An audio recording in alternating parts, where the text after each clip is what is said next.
एक समय की बात है। हरिपरा गांव में हरि नाम का एक किसान रहता था। उसी गांव में लाला नाम का एक धनी सेठ रहता था। उसी गांव के जंगल में एक जादुई गुफा थी। हरि अक्सर उसी जंगल में लकड़ी काटता था और उन लकड़ी को काट के घर पे वो लाता था। अजी घर में कुछ नहीं है, जाओ जल्दी कुछ लेके आओ। ठीक है, जाता हूँ। और फिर हरि जंगल के रास्ते से बाजार जाने लगता है।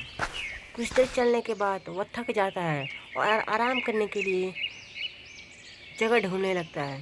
फिर उसे एक गुफा दिखाई देती है और वह उस गुफा की तरफ बढ़ने लगता है। कुछ देर चलने के बाद वह उस गुफा के पास चला जाता है और फिर वह उस गुफा में चला जाता है। और फिर गुफा में जाने के बाद उसको एक चिन्ह मिलता है। ए किसान, क्या चाहिए तेरे को? मैं तेरी एक ख्वाहिश पूरी करूंगा। मुझे कुछ नहीं चाहिए, आप मुझे घर जाने दो। बड़ा ईमानदार आदमी है यार, कुछ तो देना बनता ही है इसको। फिर चिन्ह उसकी ईमानदारी को देख के उसको कुछ सोने के सिक्के दे देता है। और फिर उन सिक्कों को लेके किसान घर चला आता है। और फिर वह कुछ देर में घर चला आता है। पास वाले जंगल में एक गुफा है, उसी में एक जिन रहता है। उसने हमें कुछ सोने के सिक्के दिया है, जिसे हम घर और कुछ काम शुरू कर देंगे। लेकिन यह सब कुछ सेठ उसी जंगल से देख रहा था। और फिर बिना लेट के सेठ उस गुफा के लिए निकल पड़ता है और वह कुछ देर में उस गुफा के अंदर चला जाता है।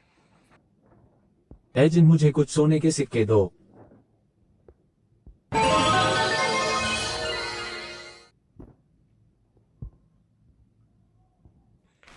उन सिक्कों को लेके सेठ अपने घर चला जाता है और वह अपने घर पे कुछ गाड़ियां को खरीद लेता है। और इधर हरी एक नया घर ले लेता है जो दिखने में बहुत ही अच्छा था। उनका रूम भी बहुत अच्छा था। पैसे खत्म हो जाने के कारण सेठ फिर उस जिन के पास पैसे मांगने के लिए चला जाता है। फिर वह कुछ देर में उस गुफा में पहुंच जाता है। ए जिन, मुझे फिर कुछ सोने के सिक्के दो। ठीक है, रुको, अभी मैं कुछ देर में आता हूँ। यहीं पे रुको तुम। ये बहन चोरी हमारा ही चुतिया काट रहा है। माधव चोर इतना सब कुछ खरीद लिया है अपने घर पे। रुक, चलता हूँ, समझाता हूँ माधव चोर को। और जिन फिर उस आदमी पे गुस्सा हो जाता है।